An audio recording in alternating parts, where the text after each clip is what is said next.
powers. The church itself receives thousands of visitors a year and is still in active use today. So we had to shut down filming temporarily because there's an active service going on right behind this fence here. It's actually a baptism of a young baby born in the village. So we stepped away out of respect.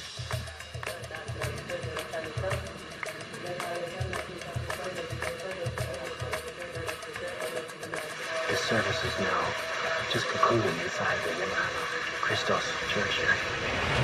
Once the service is over, we're free to explore the building and its medieval frescoes. Salam. And he's the one who's in charge. Yes. Church, look at it.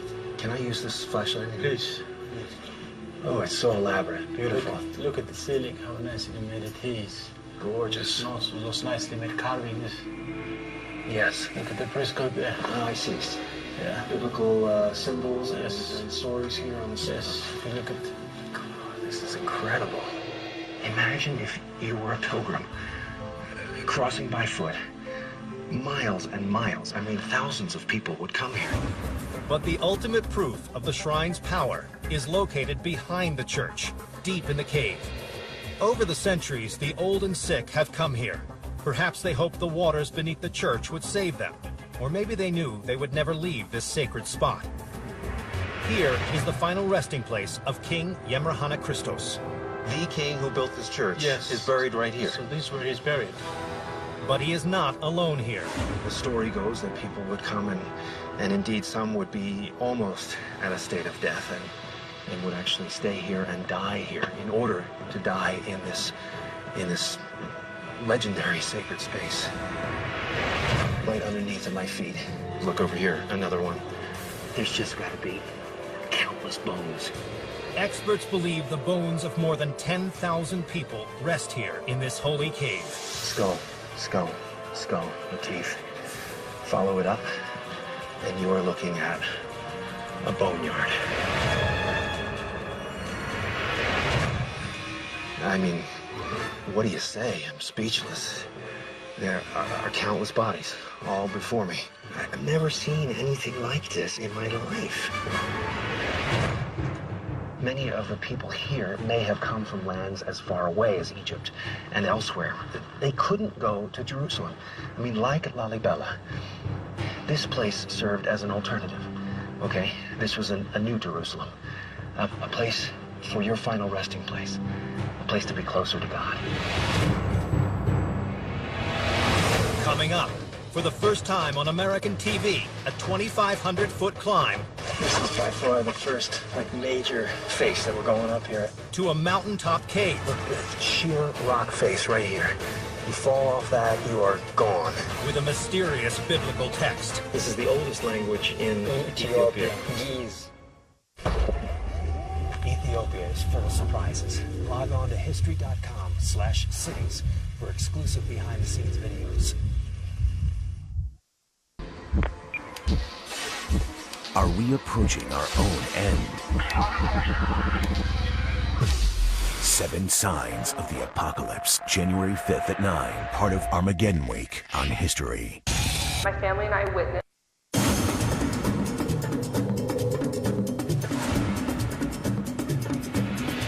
When a Christian missionary fled from Constantinople to this remote corner of Ethiopia some 1,500 years ago, he had a vision from God. A dream of a mountaintop church carved from solid rock where he and his followers could practice his radical form of Christianity in utter solitude. According to legend, his vision would move entire mountains and create one of the most breathtaking and most treacherous places of worship on earth. Up there, in those steep, rocky cliffs. Over 340 miles from the modern capital of Addis Ababa are the cliffs of Tigray. And hidden inside of them are the mysterious holy objects of an ancient Christian sect, the Ethiopian Orthodox Tewahedo Church.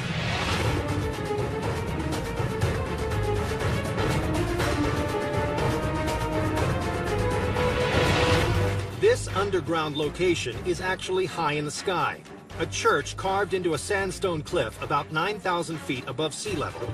To get to it, the crew and I had to climb 2,500 feet, hauling a few hundred pounds of camera gear. Luckily, our guide, Mulabrahan, who's made this journey more than 30 times, brought a group of local men to help us accomplish our mission. So we're going up there. This is just the approach. And you can see when the whole thing goes straight up. It's going to be interesting. The church we were hiking to is called Abuna Yamata, after the 6th century missionary who, like John the Baptist, came to the wilderness to commune with God and spread the faith. And we're the first American TV crew to make the climb.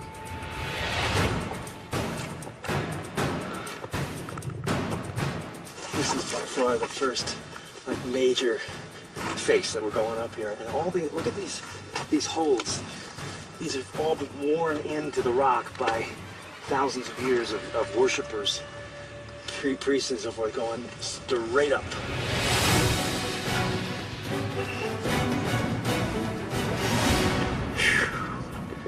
Whoa, look at that. Down. Oh, heavy. Oh my God. Got barbells in this.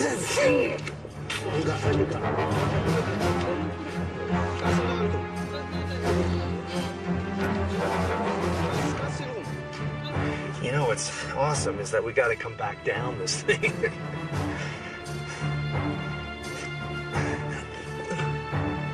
The remote church contains copies of lost books of the Bible, still used by the Ethiopian Orthodox Church, and buried on the path along the way are the church's faithful guardians.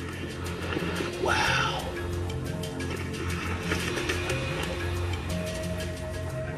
Is that appropriately right next to the path that anyone on the pilgrimage would have to pass by these guardians? Ominous, huh? Wow, you start to get a sense of how isolated this really is. I mean, that's really the point, isn't it? That they really wanted to get away from it all. Ugh.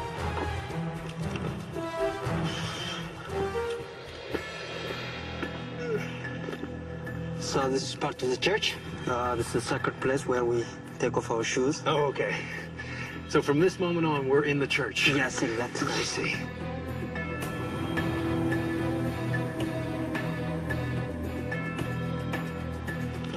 Top of the world here.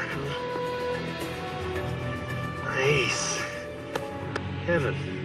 Heaven.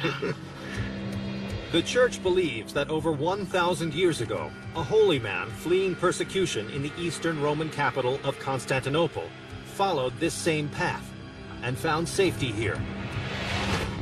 This is Abuna Yamata. Yamata. Abuna Yamata is a name of the monk from one of the 9 saints who established this church at the monastery in the 6th century AD. Okay, so 500 AD, this was done. And so they came this high up for the isolation, I suppose. For isolation, to lead a spiritual life only, Okay. to get rid of the secular life. And the protection, obviously, from being so far up above everything. Exactly. All right, can we go in? Yeah.